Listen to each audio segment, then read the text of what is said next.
মাওলানা আনিসুর রহমান আশরাফী সাহেব হাফিজাহুল্লাহ, যার অনেক আলোচনা অনলাইনে আমার শোনার সুযোগ হয়, সৌভাগ্য হয়, মাশাআল্লাহ হযরত আছেন এবং আলোচনা পেশ করবেন। আমরা ইনশাআল্লাহ এখন সম্মাননা দিচ্ছি। আনিসুর রহমান আশরাফী সাহেব, এই হুজুরের বয়ান আমি মাঝে মাঝে শুনি। আনিসুর রহমান সাহেব কথা কয় সব গিয়ে একদম কলিজায় লাগে, সব কথা কলিজায় লাগে। একটা বয়ান করছে, কতবার যে এই বয়ানটা আমি শুনছি জানেন না। ওই যে একটা বয়ান আছে দেখবেন যে তুমি আজকে কার জন্য কি করলা, বড় বড় বিল্ডিং করলা, পাইলিং করলা, তুমি মরে যাইবা, সব শেষ। এটা জানেন না, এত হিট করছে এই বয়ান, দিলে হিট করে। কি কইল উনি বলতেছে যে আমার বাবা নাই, দাদা নাই, দাদি নাই, কেউ নাই, কিচ্ছু নাই, মিয়া আমিও থাকবো না। ওনাদের বয়ান আমি মাঝে মাঝে চিন্তা করি, আল্লামা মুস্তাকুর নবী সাহেব, আমাদের মাওলানা আনিসুর রহমান আশরাফী সাহেব আমারে খুব মহব্বত করে, ওনারা খুব মহব্বত করে। হুজুর আনিসুর রহমান আশরাফী সাহেব দেখবেন কোন সুর সার কিচ্ছু নাই, কথা গিয়া সুর লাগে দিলে একদম হিট করে। কি আজিব আমলি মানুষ তো, আমলি মানুষ তো যা কয় তাই ভালো লাগে। আমলি মানুষ দেখবেন যা কইব এটাই ভালো লাগে। আপনারা যদি একটা থাবরও দেয় আমলি মানুষ, জি হুজুর মারেন, আমারে মারেন, তাও ভালো লাগবে। যাই হোক, আমলি মানুষদের কাছে বেশি বেশি যাবেন, যারা আমল করে তাদের কাছে খুব বেশি যাবেন। দুনিয়া বড় স্বার্থপর, দুনিয়া কাউরে জায়গা দেয় না, দুনিয়া কাউরে জায়গা দেয়। এত মজবুত পাইলিং করে যে বিল্ডিং বানাইলাম, দুনিয়া তারে থাকতে দেয় না।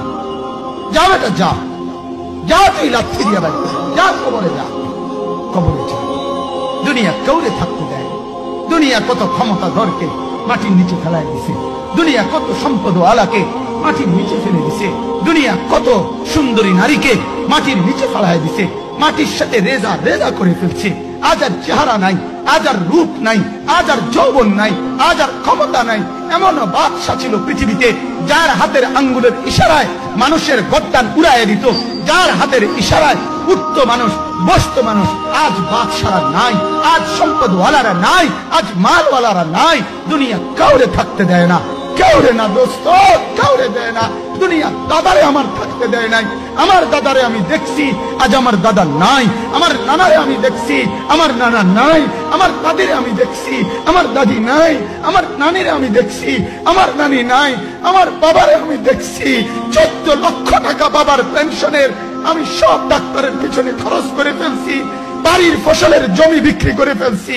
আমার বাপ যেন না মরে বারবার বারবার হসপিটালে নিছি, কিন্তু দুনিয়া আমার বাপকে থাকতে দেয় না। আমার বাপ মরে চলে গেছে, দুনিয়া কাউরে থাকতে দেয় না, কাউরে না, কাউরে না, কাউরে না, কাউরে না। আমার বাপ দুনিয়া কাউরে থাকতে দেয় না। তুমি থাকবা না, তুমি থাকবা না। দুনিয়ার ধোকায় পড়ো না বাপ, দুনিয়ার ধোকায় পড়ো না। মাকে বুঝা, আজ মারা বেসামাল হয়ে গেছে, আজ বোনেরা বেসামাল হয়ে গেছে, বেপরদার উৎসব তুলে দিছে। এটা যেন আল্লাহর সাথে যুদ্ধ করছে। আল্লাহ পারো না, না তুমি আরো কিছু দাও, আমরা বেপরদিকে ছাড়বো না। যুবক ছেলেগুলো যেন বলতেছে, আল্লাহ তুমি করোনা দেওয়ার যাই দাও, অশ্লীল ছবি দেখা, ফেসবুকে নর্তকী দেখা, আমরা ছাড়বো না। দেখি তুমি কি করতে পারো, তুমি যা করার করো।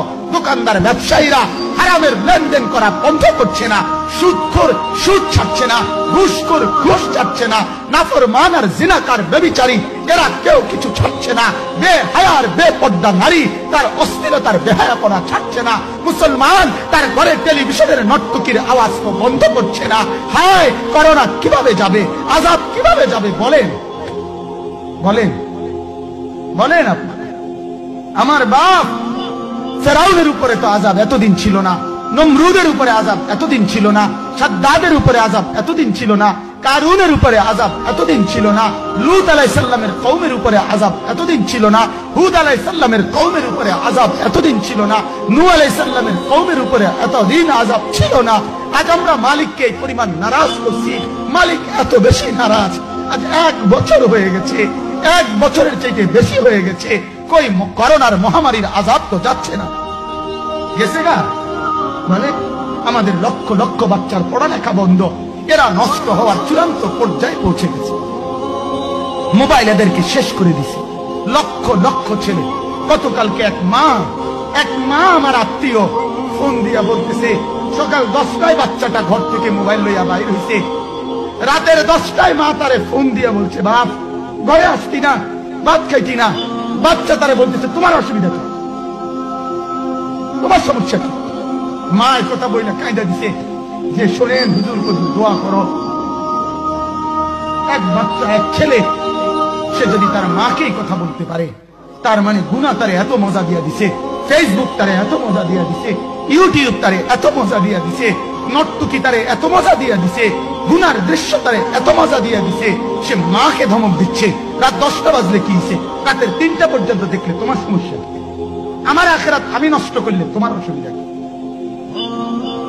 আমার জাহান্নাম আমি ঠিক করে নিলে তোমার সমস্যা কি?